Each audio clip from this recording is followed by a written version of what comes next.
두 벽의 가운데에 질량이 M 물체가 놓여 있고 이 질량이 M의 물체에는 길이는 0.2m로 같지만 스프링 상수가 다른 두 개의 스프링이 연결되어 있습니다. K2가 K1의 3배입니다. 그리고 두 스프링의 끝으로부터 벽까지의 거리는 0.1m로 같습니다. 이러한 상황에서 두 스프링을 잡아당겨서 벽에 연결하겠습니다.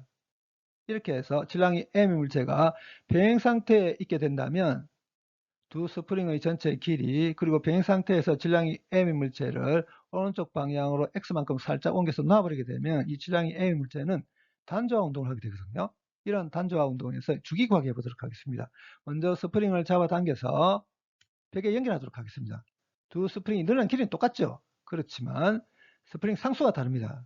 늘어난 스프링은 질량이 M의 물체를 잡아당기려고 할 겁니다. 스프링 상수가 다르기 때문에 두 스프링이 잡아당기는 힘의 크기가 다릅니다.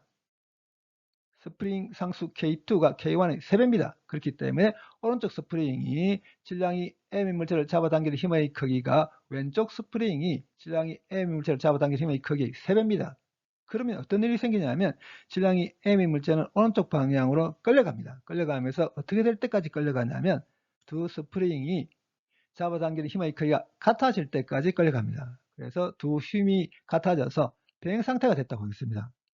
병행 상태가 됐을 때 왼쪽 스프링이 늘어난 길을 x1, 오른쪽 스프링이 늘어난 길을 x2라고 하겠습니다. 병행 상태에 있기 위해서는 두 스프링이 잡아당기는 힘의 크기가 같아야 됩니다. 그러면 x1만큼 늘어난 왼쪽 스프링이 잡아당기는 힘의 크기는 길이 x1에 k1을 곱하면 되거든요. x2만큼 늘어난 오른쪽 스프링이 잡아당기는 힘의 크기는 x2에 k2를 곱하면 됩니다. 병행 상태에 있기 위해서는 이 두 힘의 크기가 같아야 됩니다.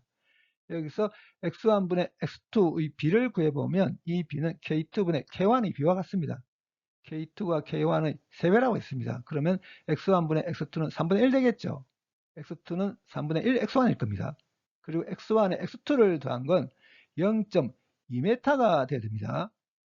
근데 x2가 3분의 1 x1이라고 했기 때문에 x2를 이렇게 바꿔서 정리하게 되면 이렇게 됩니다. 여기서 x1 구해보게 되면 x1이 0.15m입니다. x2는 3분의 1 x1이라고 했습니다. 그래서 x2는 0.05m입니다. 질량이 M의 물체가 비행 상태에 있을 때 왼쪽 스프링의 전체의 길이를 L1이란다면 L1은 0.2m에 x1 더하면 되죠. 0.35m 할 겁니다. 비행 상태에 있을 때 오른쪽 스프링의 전체의 길이를 L2로 한다면 길이 L2는 0.2m에 x2를 더하면 되거든요. 0.25m겠죠. 이제 질량이 M의 물체가 비행 상태에 있을 때 이 위치를 x 이퀄 0으로 선택하겠습니다. x 이퀄 0에 있는 질량이 M의 물체를 오른쪽 방향으로 x만큼 살짝 옮기겠습니다. 그러면 왼쪽 스프링은 비행 상태에서 x만큼 늘어나게 되고 오른쪽 스프링은 비행 상태에서 x만큼 압축되게 되죠. 이렇게 되게 되면 왼쪽 스프링은 비행 상태에서 늘어난다고 했으니까 잡아 당길 겁니다. 오른쪽 스프링은 비행 상태에서 x만큼 압축됩니다. 밀어내겠죠.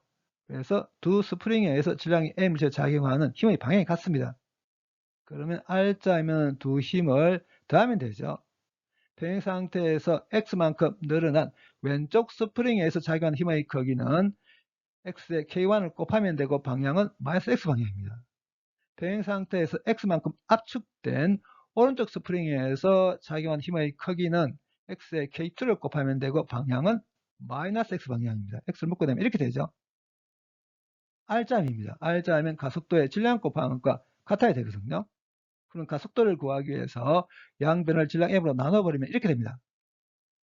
x를 시간에서 두 번 미분했더니 x 자신이 나오면서 마이너스가 붙습니다. 이 말은 질량이 m의 물체를 오른쪽 방향으로 x만큼 살짝 옮긴 다음에 놔버리게 되면 질량이 m의 물체는 두 스프링으로부터 힘을 받으면서 좌우로 왔다 갔다 하는 단조화 운동을 하게 된다는 걸 뜻합니다. 이러한 단조화 운동에서 x 앞에 붙어 있는 녀석이 단조화 운동의 각진동수 오메가 제곱이죠. 그러면 각진동수 오메가는 루트 m분의 k1부터 k2일 겁니다.